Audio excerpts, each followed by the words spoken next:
स्वागत है आपका गुमो बुंदेलखंड में। जैसे कि दोस्तों आपने एक बहुत ही महत्वपूर्ण चीज देखी है कि यहाँ लोग करोड़ों अरबों रुपया कमाने में व्यस्त हैं। क्योंकि आज का एक ऐसा समय है जो सब कोई सिर्फ पैसा ही सुख चाहता है कि पैसा है तो सुख है। लेकिन यहाँ एक सबसे बड़ी बात निकल कर आई है कि ममता कुलकर्णी जो अरबों खरबों की मालकिन थी, उन्होंने विक्की से शादी की जो दुबई की जेल में है। 25 साल की कैद उससे हुई थी। उन्होंने जब वो जेल में थे तभी उन्होंने शादी की थी और उनका होटल्स का बिजनेस था, वो संभालते थे। तो उनके पास अरबों खरबों रुपया है और आज भी है। लोग जैसे एक्ट्रेस बनने की का बहुत ज्यादा वो उनको नशा रहता है बॉलीवुड में जाने के लिए। तो बॉलीवुड एक्ट्रेस जो है, हीरोइन जिन्हें हम लोग बोलते हैं, जिनकी हम बचपन से मूवी देखते हैं, ममता कुलकर्णी ने क्या किया है कि वो इतना पैसा कमाने ऐसो आराम को छोड़कर वो अध्यात्म की दुनिया में आई। ऐसा क्या कारण रहा जो उनको इतना सुख चैन छोड़कर अध्यात्म की दुनिया में आना पड़ा? तो सबसे बड़ी बात है यहाँ, ये सबसे बड़ी बात निकल के आती है कि आखिरकार पैसे ही सब कुछ नहीं होता। लोग ये सब छोड़कर अंत में अध्यात्म की दुनिया में वापस आते हैं। ऐसा एक बड़ा कारण है। ममता कुलकर्णी का कुछ समय पहले दाऊद के साथ भी कनेक्शन बताया गया है। कहते हैं ममता कुलकर्णी को जो है दाऊद भी डेट करते थे। इनका कनेक्शन दाऊद से भी था। तो इनको किसी चीज की कमी नहीं थी। लेकिन आज आखिरकार ये जो महाकुंभ चल रहा है, वो इस महाकुंभ में महामंडलेश्वर बन गई। आखिरकार क्या कारण है कि उनको अध्यात्म की तरह वापस आना पड़ा और आध्यात्मिक दुनिया। उन्होंने सबसे बड़ी बात उन्होंने ये कही है कि मैं ना तो वापस मूवी में लौटूंगी, ना ही बॉलीवुड की दुनिया में लौटूंगी, ना मुझे किसी चीज से मतलब है। मैं सिर्फ भगवान की सेवा में, माँ काली की सेवा में ही रहूंगी। क्योंकि लक्ष्मी त्रिपाठी जो अर्धनारेश्वर का रूप जिन्हें माना जाता है, वो किन्नर अखाड़े की महामंडलेश्वर हैं। इनको महामंडलेश्वर की उपाधि दी गई है।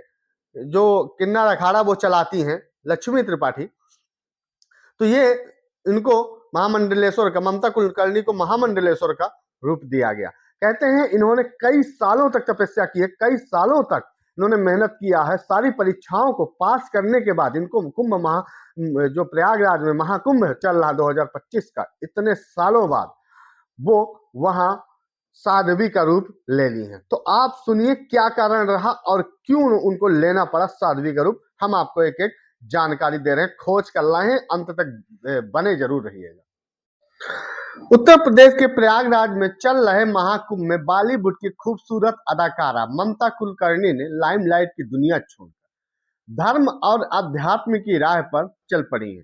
बीते शुक्रवार 24 जनवरी की ममता कुलकर्णी को किन्नर अखाड़े का महामंडलेश्वर नियुक्त किया गया। वह धर्म और अध्यात्म के लिए अपना जीवन समर्पित करने वाली हसीना में से एक है। इससे पहले महाकुंभ 2025 में मॉडल हर्षा रिछारिया ने साध्वी बनकर खूब सुर्खियां बटोरी। ममता कुलकर्णी कोई पहली एक्ट्रेस नहीं है जिन्होंने वैराग्य की दुनिया अपनाई है। इससे पहले भी कई ऐसी हसीनाएं हैं जो अपनी लग्जरी दुनिया छोड़कर साध्वी बन गई। और आइए जानते हैं कि इन एक्ट्रेस के बारे में जिन्होंने लाइमलाइट छोड़कर साध्वी बनी। ममता कुलकर्णी धर्म और अध्यात्म की राह को अपनाना ममता कुलकर्णी के लिए आसान नहीं था। उन्होंने इसके लिए 23 साल तप किए हैं। उन्होंने गुरु दक्षिणा ली महामंडलेश्वर की उपाधि पाने के लिए। परीक्षाओं की प्रक्रिया से गुजरी ममता कुलकर्णी ने मीडिया से बात करते हुए बताया कि अखाड़ों के बड़े बड़े महामंडलेश्वर ने उनकी परीक्षा ली, जिसमें वे पास हुई। मीडिया से बात करते हुए कुलकर्णी ने कहा, मैंने साल 2000 में अपनी तपस्या शुरू की थी और मैंने लक्ष्मी नारायण त्रिपाठी को अपना पट्टा गुरु इसलिए चुना क्योंकि आज शुक्रवार है, यह महाकाली का दिन है। उन्होंने कहा, मुझे महामंडलेश्वर बनने की तैयारी चल रही थी। मां शक्ति ने मुझे निर्देश दिया कि मैं लक्ष्मी नारायण त्रिपाठी को चुनूं क्योंकि वह व्यक्ति अर्धनारीश्वर का साक्षात रूप है। अर्धनारीश्वर द्वारा मेरा पट्टाभिषेक करने से बड़ी उपाधि क्या हो सकती है। ममता कुलकर्णी ने बताया कि उन्होंने महामंडलेश्वर की उपाधि के लिए परीक्षा देनी पड़ी। उन्होंने कहा, मुझसे पूछा गया कि मैंने 23 साल में क्या किया। जब मैंने सभी परीक्षाएं पास कर ली तो मुझे महामंडलेश्वर की उपाधि मिल गई। उन्होंने कहा कि उन्हें यहाँ बहुत अच्छा लग रहा है और 144 साल बाद ऐसी ग्रह स्थितियां बन रही हैं।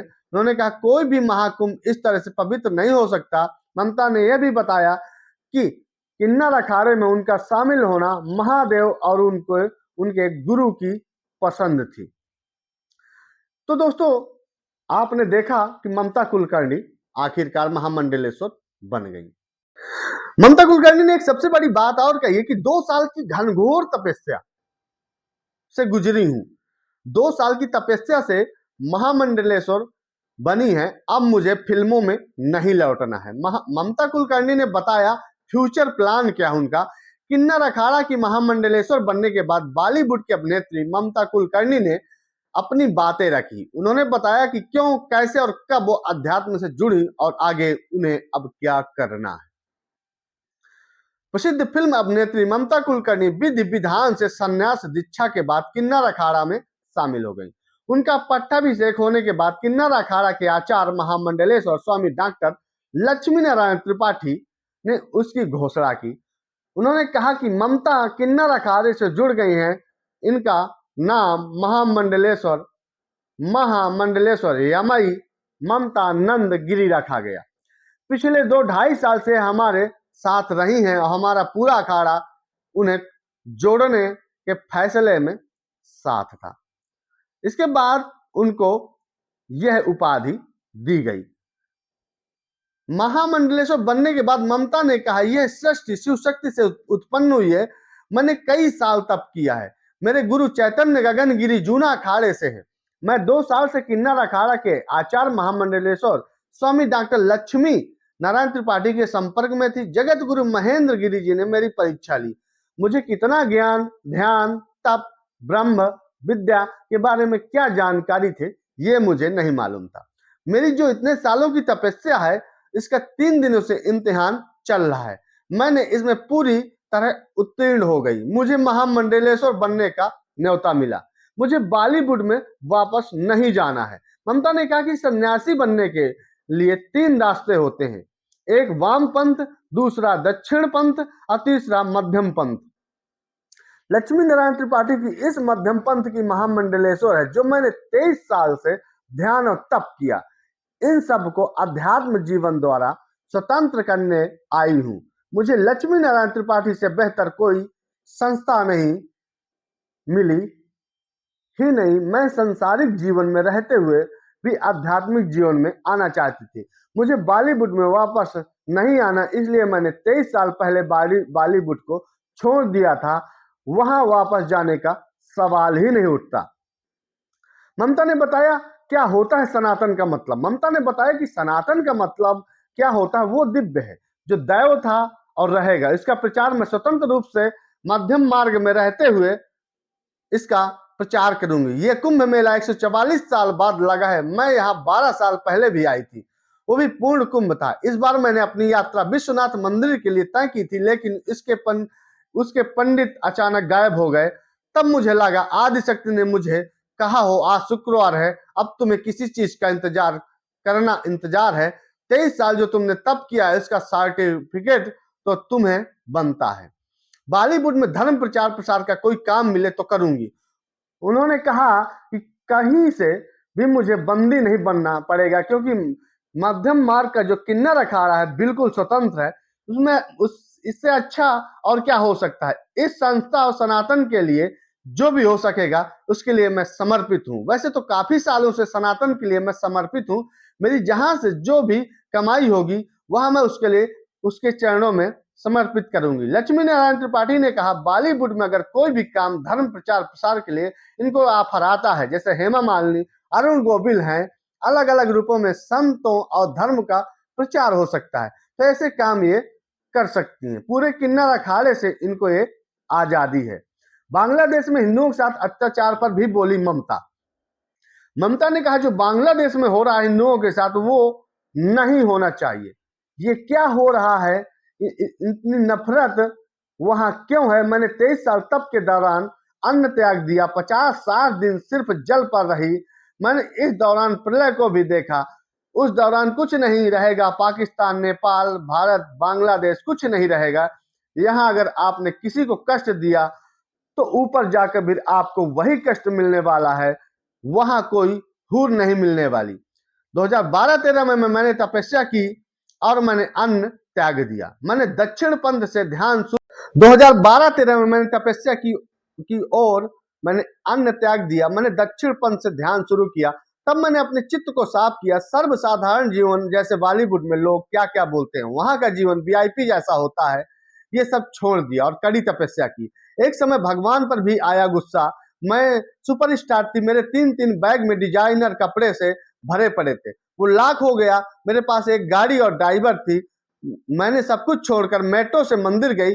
मैंने सब कुछ छोड़कर कई साल तपस्या की। मुझे भगवान पर भी गुस्सा आया। जब मेरे ऊपर केस चला, मैं रोई और मैंने भगवान से कहा मेरी तपस्या का मुझे क्या फल मिला। लेकिन जब मुझे महामंडलेश्वर बनने का न्योता मिला तो ये सब मेरे सामने आ गया कि मुझे अनुभव हुआ कि कुछ मेरे लिए क्या लिखा है। ये है भैया आपकी ममता कुलकर्णी का त्याग। तो आपने बिल्कुल उनका सुन लिया कि आखिरकार उन्होंने कितना संघर्ष करके यहां तक पहुंची हैं और उन्होंने क्या क्या त्यागा है, कितनी वीआईपी लाइफ, वीआईपी कल्चर उन्होंने त्यागा है, जो आज लोग मर रहे हैं, एक दूसरे को काट रहे हैं, परिवार एक दूसरे का नष्ट कर रहे हैं, छोटे छोटे पैसे और छोटे छोटे जमीन, घर, परिवार। तो दोस्तों ये है महामंडलेश्वर बनी ममता कुलकर्णी की कहानी। आखिरकार वो क्यों आई और कैसे आई, कितना उन्होंने तप किया। तो आप बिल्कुल ध्यान से सुनिएगा और हमारे चैनल को ज्यादा से ज्यादा सब्सक्राइब कर दीजिएगा ताकि आपको यह मिल सके, आपको सारी जानकारी। और हमारे साथ बने रहिएगा घूम बुंदेलखंड में। हम किसी और साध्वी और चमत्कारिक संत के दर्शन करवाएंगे और उनके जीवन के विषय में बताएंगे। तो दोस्तों बने रहिएगा घूमो बुंदेलखंड में। जय चित्रकूट धाम, जय कामतानाथ, जय बुंदेलखंड, जय महाकुंभ, जय सत्य सनातन धर्म की।